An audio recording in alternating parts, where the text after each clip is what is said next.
ki, hər hansı bir avadanlıqların yerləşdirilməsi üçün nəzərdə tutulmuş.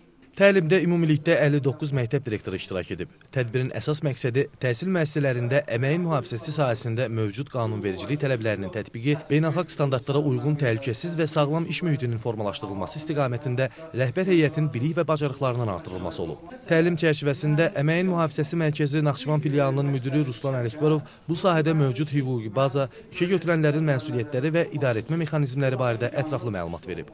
Əməyin Mühafizəsi Mərkəzinin böyük mütəxəssisi Səbuhi Tahirov əməyin mühafizəsi üzrə təsdiq edilən standartlar haqqında təqdimatla çıxış edib. Dövlət Əmək Müfəttişliyi Xidmətinin tabeliyində Əməyin Mühafizəsi Mərkəzi Publik Hüquqi şəxsin Naxçıvan filialı tərəfindən əməyin mühafizəsi və texniki təhlükəsizlik istiqamətində maarifləndirmə tədbirləri həyata keçirilir.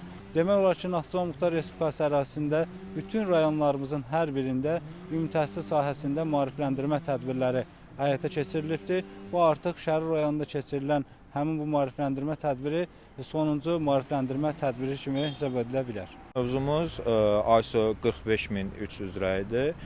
Bu standart psixososial təhlükələrdən bəhs edir.